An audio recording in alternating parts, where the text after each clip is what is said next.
এইবাৰ ৰঞ্জিত দাসে বাপেকৰ ঘৰৰ সম্পত্তি দিব এই হিতাধিকাৰীসকলক।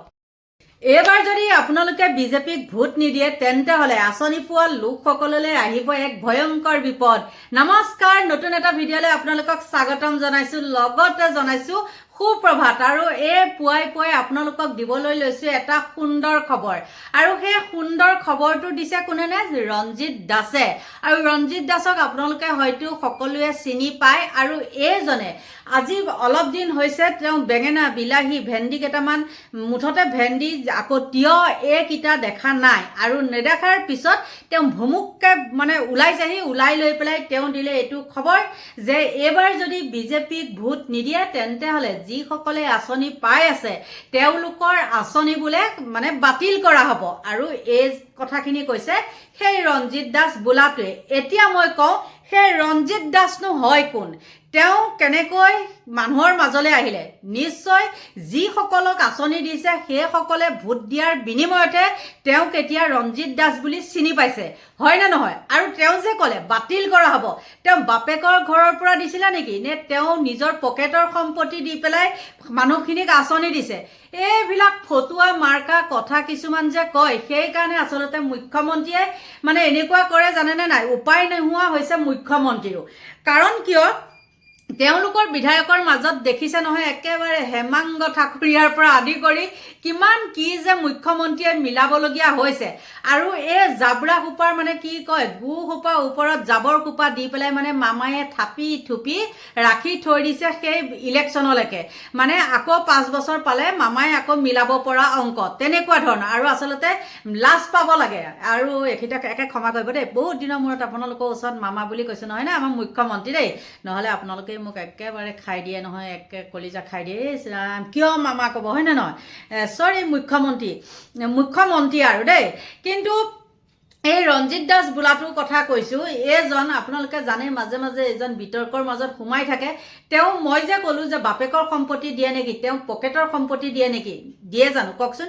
আমাক যে আঁচনিবিলাক দিছে, আমাক বুলিয়ে কৈছোঁ বাৰু, আঁচনিবিলাক যে দিছে তেওঁ বাপেকৰ ঘৰৰ পৰা দিছে নেকি? নিশ্চয়তো দিয়া নাই। আমাৰ টকা আমাকে দিছে। ভোট আমি কাক দিওঁ নিদিওঁ সেইটো আমাৰ লগত কথা। তোমালোকে জোৰ জবৰদস্তি কৰিবলৈ কোন হয়, হয় নে নহয়?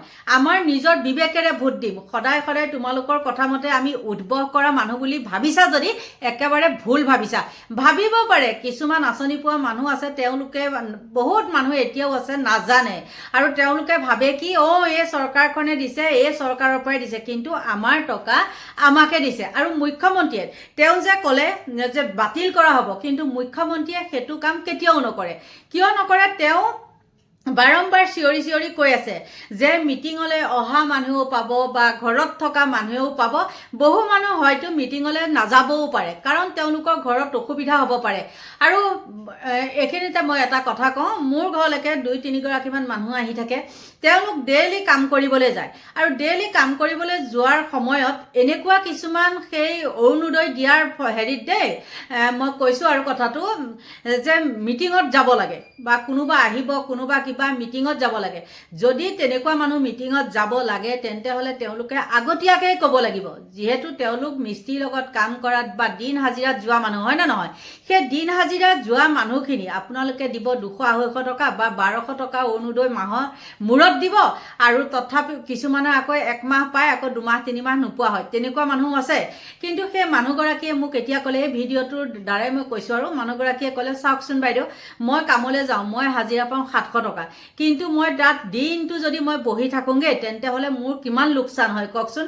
কথাটো তেনেকুৱা ধৰণৰ। কিন্তু তেওঁলোকে যে এনেকুৱা 2 নম্বৰী কাম কিছুমান কৰিছে, কিন্তু মুখ্যমন্ত্ৰীয়ে হ'লে কৈ আছে যে কাকো আমি বাদ নিদিওঁ, যাৰ যাৰ ৰেচন কাৰ্ড আছে তেওঁলোকক আমি অৰুণোদয় দিমেই বা অন্যান্য সা সুবিধা।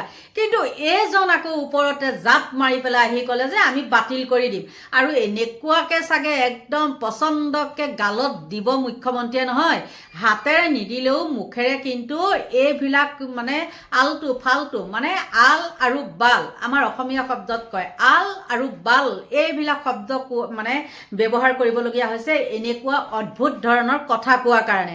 আৰু তাৰ লগতে এটা কথা কওঁ, তেওঁলোকে যে ইমান কথা ইমান এই আঁচনি দিছোঁ কিমান দিছোঁ 1200 টকাটোৱে মানুহৰ আজিকালি ঘৰে ঘৰে বেমাৰী হয়নে নহয় সেই 1200 টকাটোত বাৰু কোনোবাই কিবা কাম কৰিব পাৰিবনে তথাপিও নাইকিয়া মানুহৰ কাৰণে সেইটোৱে বহুত হয়নে নহয় কিবা এটা বস্তুটো আনিব পাৰিবা বা কিবা এটাটো দৰৱ আনিব পাৰিব আকৌ তেওঁ এতিয়া দিছেহি ভয় ভাবুকি তেওঁ চাগে হয়তো খেতি পথাৰৰ কাম শেষ হৈছে আৰু এতিয়াতো ঠাণ্ডা ছিজন নহয়নে তেওঁ খেতি কৰাতে লাগক কিন্তু মাজতে দেখিছিলোঁ তেওঁ তিয়হ এটা বেঙেনা এটা এনেকৈ দি ভাত কেৰেলা কেইটামান ইছ ৰাম নৈতংকী নে নৈতকী বুলি কয় যে এই তেনেকুৱা আৰু মাইকী মানুহক বাৰু নৈতকী কয় মতা মানুহক কি কয় সেইটো নাজানো দেই কাৰণ তেওঁ হ'ল মতা মানুহ গতিকে বন্ধু বান্ধৱীসকল এনেকুৱা ভয় ভাবুকি মানে দিলেও আপোনালোকে ভয় নাখাব আপোনালোকে নিজৰ বিবেকেৰে ভোটটো দিব আপোনালোকক আঁচনি দিছে কিন্তু আমাক বিজেপি চৰকাৰৰ দিনত দিছে হয় সঁচা কথাটোতো ক'বই লাগিব নহয় জানো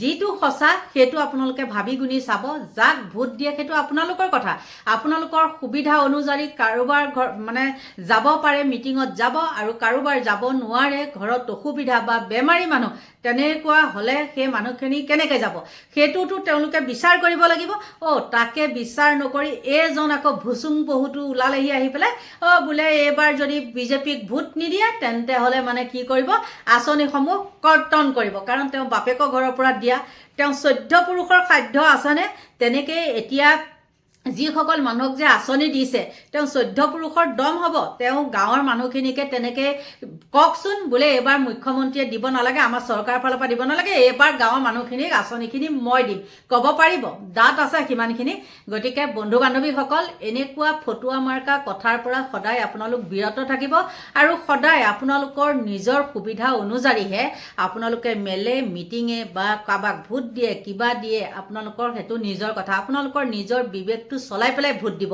বিবেক ভোট দিলে আমাৰ দেশৰ এনেকুৱা অৱস্থা হ'বলৈ কেতিয়াও নাপায় গতিকে সদৌ শেষত আপোনালোকক ভগৱানে ভালে কুশলে ৰাখক সুমতি দিয়ক আৰু সেই ৰঞ্জিত দাস বোলাটোক কৈছোঁ আপুনি অলপ খেতিত লাগক এনেকুৱা আলবাল কথা এই ছ'চিয়েল মিডিয়াত আপোনালোকে নক'ব আৰু এইবিলাক আলবাল কথা কোৱা দেখিলে আমাৰো মাথা নষ্ট হয় কিছুমানে আপোনাৰ আঁচনি পাই আপোনাৰ বুলি নকওঁ মই কৈছোঁৱেই তেওঁ দমেই নাই তেনেকৈ মানে আঁচনি হেৰি কৰিবলৈ মুখ্যমন্ত্ৰীয়ে টেটুগুৰিলৈকে ধাৰ লগাই হ'লে পেলাইও কি কৰিছে আঁচনিবিলাক দিয়াইছে পিছত যি হয় হ'ব মুঠতে তেওঁ আঁচনি দিয়াইছে এই আঁচনি কোনো কাটিব নোৱাৰে মুখ্যমন্ত্ৰীৰ বাহিৰে গতিকে মুখ্যমন্ত্ৰী অৰ্ডাৰ নোপোৱালৈকে ৰঞ্জিত দাসে একো বাল কৰিব নোৱাৰে বন্ধু বান্ধৱীসকল এতিয়া লৈছোঁ বিদায় বাই বাই